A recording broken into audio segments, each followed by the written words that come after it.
Fighter of the year. It's a debate going around.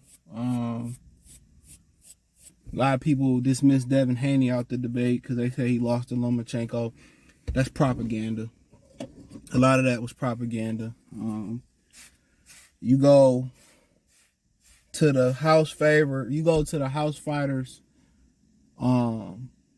Everything. You sign with them, right?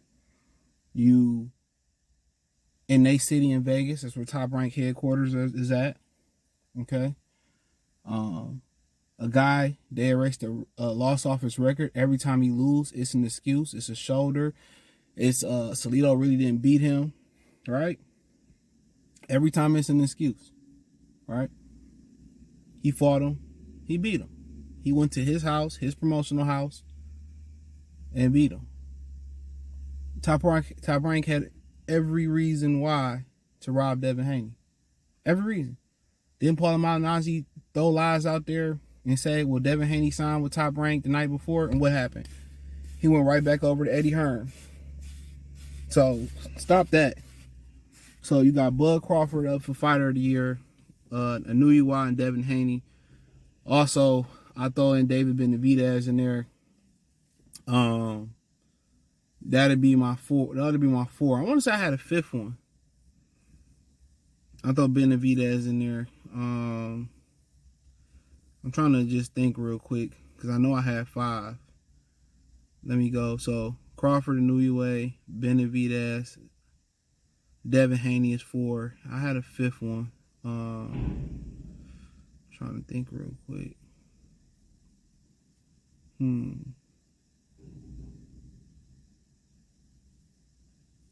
don't know. Shout out to Shocky Foster too, dude. I say he honorable mention. Shout out to him. Beating Ray Vargas. Nobody talk about him. Beating Ray Vargas and then turn around, going to somebody's backyard in Mexico and getting the victory. I'm gonna say Shocky Foster gonna finish in my top 5 or 6. I can't remember who the 5th guy was. I talked about it in that one where they had Tank Davis as the 5th guy, because it ain't no heavyweight I think should be Fighter of the Year. Who else we got? No, I don't really follow cruiserweight. Bevo and Better Be wasn't active enough. We said David Benavidez. Ain't nobody at 60. 54. Jamel shit the bed there. Even going up to 68. 47, we said Bud. 140 pounds. I guess Haney. 35 pounds. Think nobody else there. 30 pounds. Shout out to Lamont Roach. Shocky Foster. 26. No. Yeah, so yeah, I guess that's about it. But shout out to Shocky Foster, man. I'm gonna put him in there as honorable mention. I know he fought 2 fights this year. Ray Vargas, and then he turned around and fought what was old buddy name? Forget his name. What was old buddy name? I forget the guy's name. He fought him and they tried to rob him. So shout out to him. Benavidez. Beat Caleb Plant. Beat Demetrius Andrade. However you want to pronounce it. He don't even know how the fuck to pronounce his name. But good wins for him.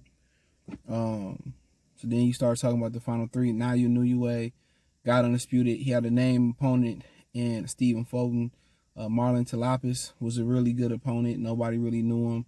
And that's kind of what's hurting him. People said, well, nobody knows who he's fighting. He's not fighting anybody. It wasn't his fight that Roman Gonzalez got knocked out by Sir Rievenstein. Didn't get that win on his resume. Obviously, he just got to keep moving up. We in a name brand society right now. They care more about the names than the actual product. So, in my opinion, he finished 3rd for me in voting. This is my opinion. But, 2 knockouts, 2nd undisputed. But like I said before, Foden, he iced him. That's the name. I don't mind people saying he number 1. That's cool. This is my opinion. And then he ended up beating up on Talapis. And Talapis is a good fighter. I like seeing Foden fight. I think he might be better than Foden in ways and maybe overall. So that wouldn't surprise me. Kalapis, I see why he beat Marjoran Akadama did, even though it was a split decision. I see why. So apparently that Inoue may be back in May to fight Luis Neri, which that probably ain't gonna happen in Japan. Didn't he get banned for banning substance in Japan or something like that? So I don't know. I got him third. Second is Terrence Crawford for me. I mean, I'd probably say Naoya Inoue is second. I say he's second. Crawford is third for me. I don't like the one fight a year. That ain't do it for me. You can't be fighter of the year and win one fight and fight once a year, straight up and down. It just don't work for me. Y'all said he blew out Errol Spence. It was a good fight. It wasn't a classic. It was a classic ass whooping. Errol Spence said he was gonna step. We still waiting for him to step. It was just a one-sided ass whooping. It was for Undisputed. But just one time a year, I'm not rewarding for inactivity. I know it ain't his fault. Bud didn't win the reward before. To me, he is the best fighter in the world today. Let me say that. But as fighter of the year, fight once a year, the inactivity. There may be some people say, well, I'm impressed with the inactivity because he's been able to stay spry and stay, on top of his prime game and stay preserved outside the ring and stay working and not to get too far out of shape. So I just don't like the inactivity. I don't like the one fight. I mean, he beat Spence and Spence didn't put up much of a fight. That wasn't his fault. Well, it was his fault. He was too damn good. Excuse me. So, yeah, I just don't like the inactivity. I really don't. I'm not rewarding inactivity in boxing. Like I said, it ain't his fault. They're supposed to fight again in December. Showtime had no interest in picking up the pay-per-view. They let the contract run out. And nobody have interest in paying that fight. I heard the purse is $50 million, 30 to Errol Spence, Terrence Crawford in a rematch, 20 to Errol Spence in a rematch. So I just heard people they don't have any interest in doing the pay-per-view. So people don't think it's gonna sell. I mean, another way they could probably try to finesse it is probably by saying, you know what, we'll give it away on free TV and try to get advertisers to invest that way into it. That might be one, but I think I'm gonna go with Devin Haney. I think like Oshaki Foster, he went to the Lions Den, didn't have to fight Lomachenko. I mean, he get a lot of hate for whatever reason. That's cool. I mean, I don't know if it's his religion. People say, well, I don't like his daddy taught. I mean, everybody, Angel Garcia, they ain't like Danny because of Angel. It's about marketing your son. I don't get that. Well, y'all don't understand. It's like wrestling. What you got to do is you got to market yourself, and that's what they doing.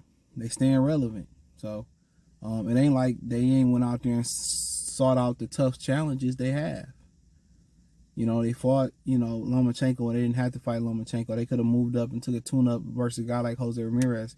They fought Lomachenko to solidify a spot. And like I said, Lomachenko didn't do enough in that fight. In the beginning of that fight, he said in the press conference, he should have picked it up earlier. Down the stretch, Devin Haney, he had a hot,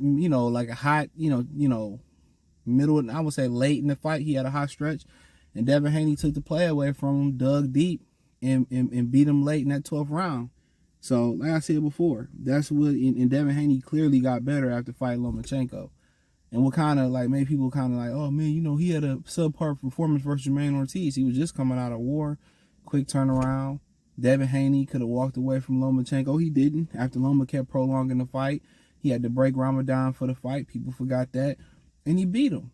Y'all be saying, oh, well, Nelly said this. And, man, I ain't nobody worried about them chucking and jiving coon-ass niggas in the industry who don't know shit about, oh, I'll never watch boxing again. And then next week they watching boxing.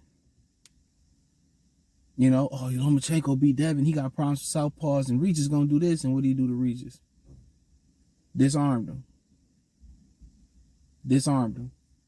Like I said, if he would have rematched Lomachenko, he probably would have stopped his ass, especially at 140 pounds. So he was at a distance, and he still found a way to win. So, in my opinion, he beat Lomachenko by 2 points. That's a close fight. Is it?